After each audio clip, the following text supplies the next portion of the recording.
Good morning and welcome to the 445 Productive Through Joy show with your host and your boy, Dr. Michael Datcher. The show is each weekday morning, hella early AF at 4:45 a.m. here on YouTube's Michael Datcher channel and 4:45 p.m. on Facebook Live. Today we're talking about conviction and productivity. What is the connection between having convictions, living out your convictions, and how that will lead to your productivity? If you're new to the show, you can go to productivethroughjoy.com. We speak to groups, schools, and organizations about being productive through joy, and we also, of course, speak to individuals in our executive coaching component. Thanks for being here. Again, if you are new, let me say a few words about myself. This is your host, Dr. Michael Datcher. I'm the author of the New York Times bestseller, Raising Fences, which was a Today Show Book of the Month pick. That book's film rights were also optioned by the actor Will Smith. I'm also the author of the acclaimed historical novel, Americus, which is out right now in bookstores everywhere. Let's dive into the topic for today. I should also probably say that my educational background is UC Berkeley as an undergraduate. My master's is from UCLA, and my PhD is in English literature from the University of California at Riverside. I'm currently a professor of English lit at LMU here in Los Angeles. I'm an expert at being productive, all right? I don't say that to brag or boast, but people are oftentimes surprised at my level of productivity given how crazy my own personal narrative is. I am the product of a young girl who was raped at 16, gave birth to me at 17, and subsequently gave me up for adoption to a single divorcee who was amazing, yet at the time no biological father, no adopted father. Listen, difficult times for the young MD. And as Cool Modi famously said, "How you like me now?" Now, if I can be this productive and be so through joy, we believe and know that other people who are similarly or dissimilarly challenged or have those types of challenging backgrounds can also have success despite coming from challenging origins, all right? And that in many ways inspires this show, inspires us to do what we do here. We like to work with people, especially who've been through a little something, because when people like us can have success, it just leavens the community. It leavens the folks who know us. It leavens those who've also been challenged. It leavens those who think that there is no way out of no way. So we're here to say there's a lot of ways out of no way. So thanks for being here. Today we're talking about a really interesting topic. We're talking about conviction. I was just looking at, got totally caught up and off schedule in my early morning. I've been up for a while. I've been actually watching YouTube videos of a brother named Gino Jennings, who, oddly enough, I was in Leimert Park, which is an African American arts enclave here in Los Angeles, and the brother was speaking to me and my friend Connie Williams about this dude Gino Jennings, and then randomly, I hadn't heard of him, and then randomly the brother was like, "This is okay." He's speaking right to black people and a black man, and then randomly I happened to see this cat's name and looked him up. So just hearing the brother's conviction, Pastor Jennings, as he spoke about women who wear makeup being whores and prostitutes, really demeaning and a misogynistic message. Although he's a pastor, he comes out of a very, some would call it a very conservative Christian church called the First Apostle something Church in Philly. And then looking at the impact of him, he's got 9 million viewers of this video where he's demeaning women. And then someone like Donald Trump, who's really, listen, Donald Trump is obviously a liar, a false individual promoting false philosophies and ideologies. Donald Trump is the president. And both of these men have an interesting connection. They both have extraordinary conviction. And what I'm getting to is that when people like Gino Jennings or Donald Trump can have conviction, be strong and wrong, people follow them.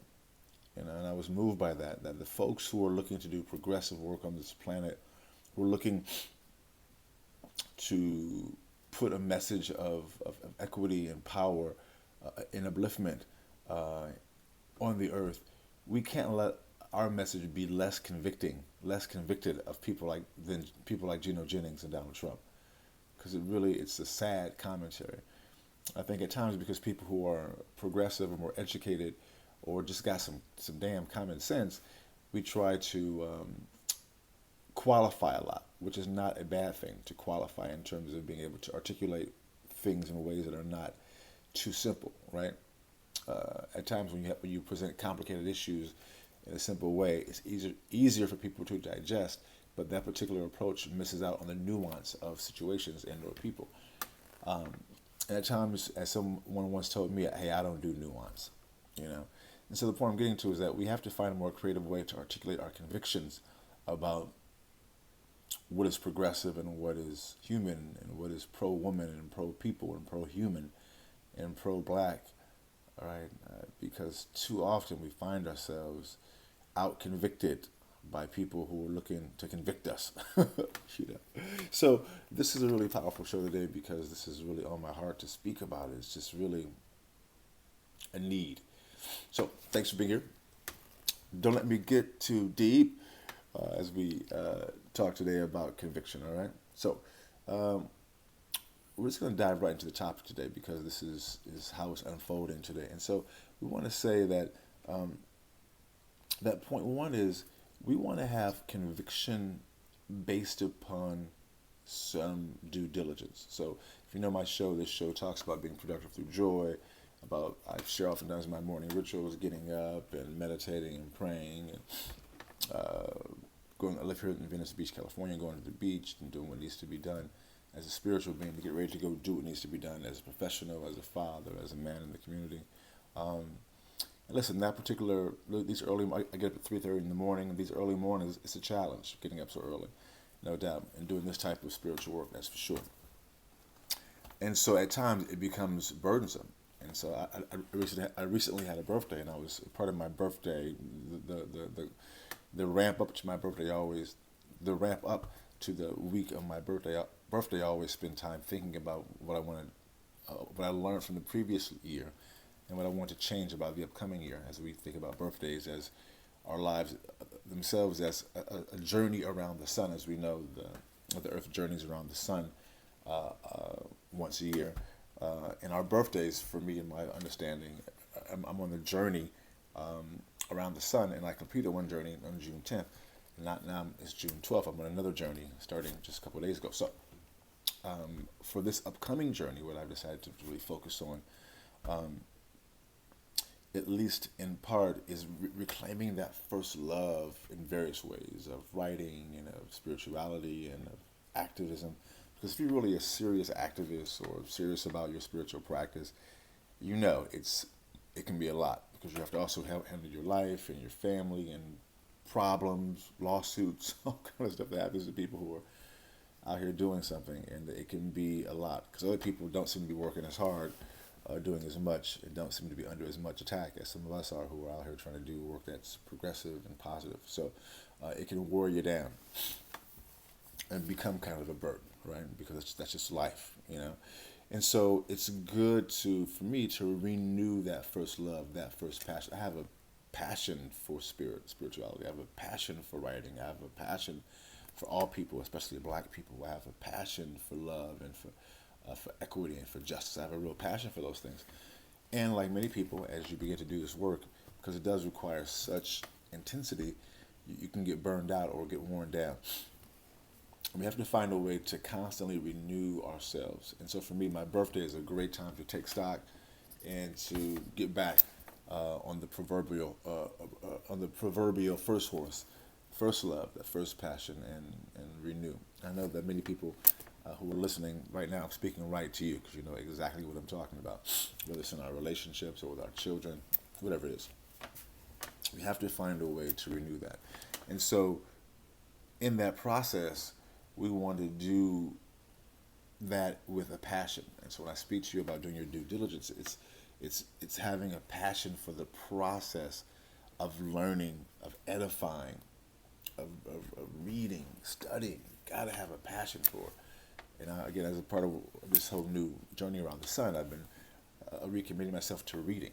I read every morning, my spiritual work and do other stuff. That's part of my morning ritual. But I haven't been reading as much as I usually do after the mornings because I've been just really actually busy and overwhelmed with various things happening. but just making that time to read. So I'm reading a novel, The Human Stain, by Philip Roth.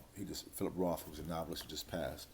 And so just reading fiction, and just late night last night, right? And just really enjoying myself, having my candles lit, and just setting my vibe to read, for pleasure, basically. Although when I read novels, because I also write novels, I'm also always studying my craft. But it was just great to set that up, to light some candles, to read and meditate. It was just beautiful, right?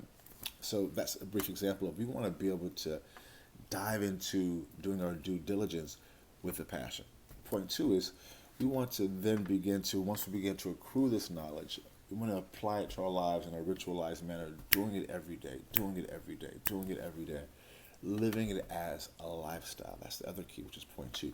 You want to employ what you are learning in such a way that it comes across, that it exists as an actual lifestyle. So I want people who know me to know me by my love for people, by the show and the work that our business does, by my work as a professor, by my work as a writer, work as a person heavily involved in this community, a person heavily involved in the acquisition of justice for himself, his family, and his friends and community, right? That's what people know me by, because that's my lifestyle, right? So for you, whatever your beliefs, whatever your convictions are, those convictions should be seen in how you live your lifestyle, right? Which goes right into point three. As you begin to live your lifestyle with conviction, now I'm going back to Gino Jennings and Donald Trump, people are going to follow you. You're going to always get attacked if you have convictions. That's because, as someone once said, a mediocrity always attacks excellence, right? But even Donald Trump and Gino Jennings, although I take great issue with their messages, they're excellent in their conviction, right? For all of Donald Trump's many faults, and we just see him all every day because he's the president, in his false messaging. I don't know much. I don't know really that much about Gino Jennings, except I've seen his videos this morning, early in the morning, and I was like, bro, woo-wee. And for all that misteaching, those cats have great conviction, right?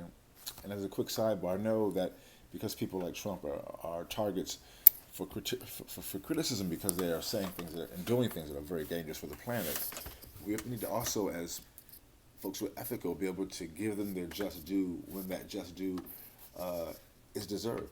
Donald Trump is a man of excellent conviction about basically promoting himself, right? I mean, he is excellent at promoting himself and keeping the attention on Donald Trump and being strong and wrong. He is extremely effective at being strong and wrong. He will lie with great conviction, right? So much so that people either believe the lie or dismiss the obvious fact that he is lying because he's doing it with such conviction.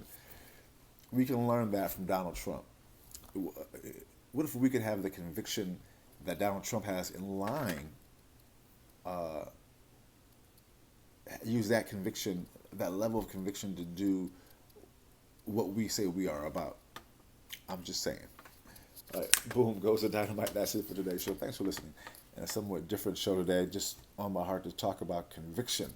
Thinking about Mr. Trump and Gino Jennings and these cats who have extremely large followings, spewing at times just incredible misogyny, false teachings, craziness, lying like a rug, and people flock to them.